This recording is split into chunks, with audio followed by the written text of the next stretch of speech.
Today I am eating exclusively at fast food restaurants for a day. My name is Irene and I'm a registered dietitian, and I'm going to show you guys a couple of healthier options at some of these fast food chains. When I'm determining which foods are a little bit healthier, I'm mostly looking at the saturated fat, sodium, fiber, protein, and added sugar content of these foods. I'm going to try and stay within the US dietary guidelines, but obviously last time when I tried to do that, it proved to be a difficult endeavor. So we will try again today and see how close we can get. So I'm just placing my Dunkin' order and then we can go and pick this up.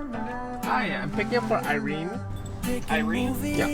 Alright, we'll go for you to window. Alright, thank you.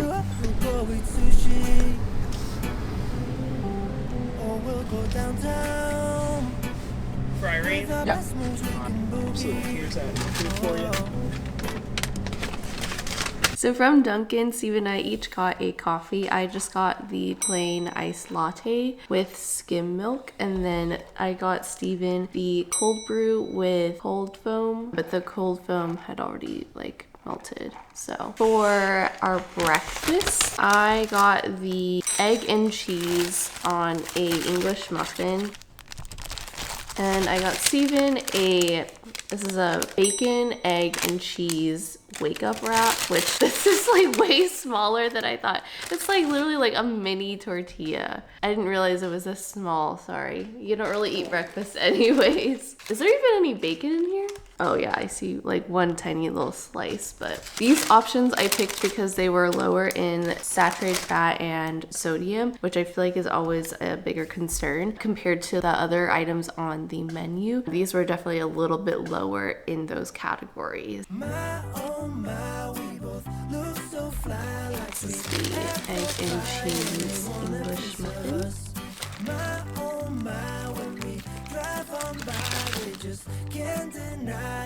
What do you think? Yeah, it's fine. This is a soft English muffin. Would you like your English muffins rock hard? No, but the ones I buy at the store I feel like are always really hard.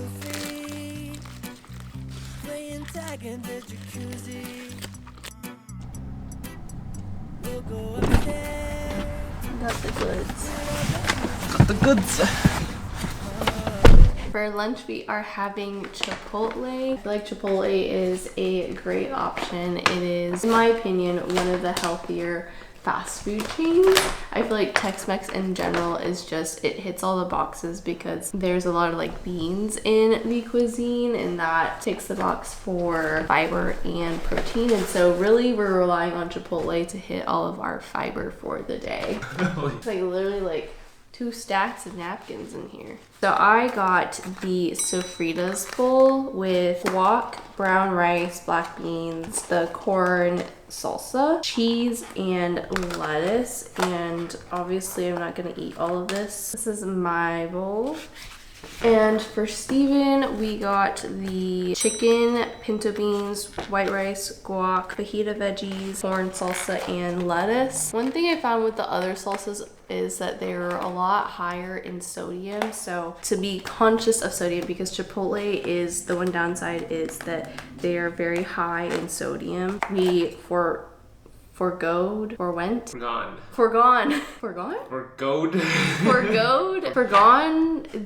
we had to forego the salsa, the regular salsa. Looks exactly the same. Yeah, it looks exactly the same. Yours is heavier though.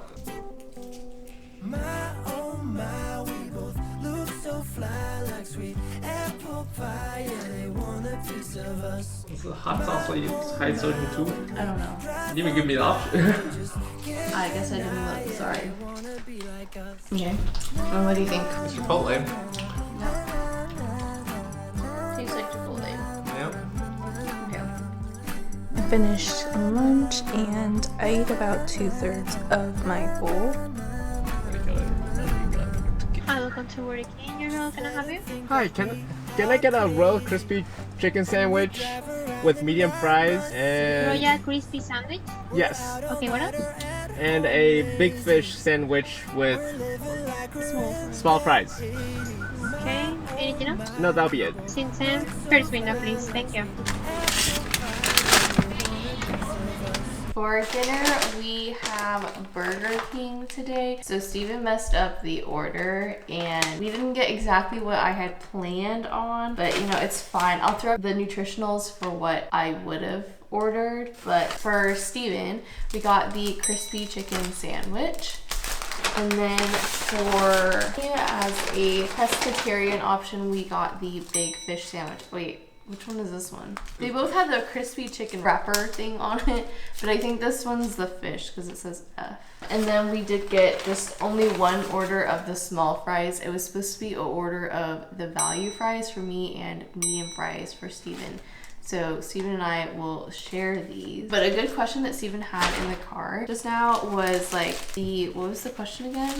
Why the chicken and not? Oh, like why not like the Whopper? And actually the beef sandwich or like the Whopper sandwiches were higher in saturated fat. And so that's why we went with the chicken, even though it's like fried. Surprisingly, it is less in saturated fat compared to the Whoppers. I don't think I've ever had the fish burger at Burger King.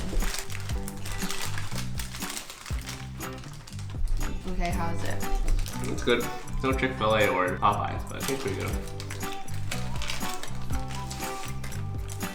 Okay, so adding up our totals, I feel like I did pretty good given the parameters that I had. Obviously, fast food is not healthy by any means, but I feel like I was able to get reasonably close to the goal set by the dietary guidelines. So last time, the two hardest things for me to meet was the sodium and the saturated fat. And this time, I feel like the sodium was still very difficult to meet, but I also found that dietary fiber was also hard to meet as well. So this time, I did not have as much of an issue with the saturated fat. I feel like I got pretty close to the goals, but the dietary fiber I definitely did not meet for me or Steven. I feel like there just aren't that many options for dietary fiber at a lot of these restaurants without adding in a lot of fat or sodium into the diet. So it was just really difficult. And then obviously sodium is always hard whenever you're eating fast food because there's just so much salt in everything, and I get it because salt makes things taste good, but I do feel like this time I did a little bit better in terms of keeping that under control because we weren't going to Schlotzsky's and having like literally more than an entire day's worth of sodium in one sitting. So in terms of the nutrition value of each of the restaurants, I would definitely say that I expected Dunkin' to perform a little bit better than it did. I feel like it was really hard to kind of make sure that I was staying within my limits for Dunkin', and the only way that I was able to stay kind of under the limits for Steven was by making his portion size for breakfast like literally this big. And I feel like a normal person like would want to eat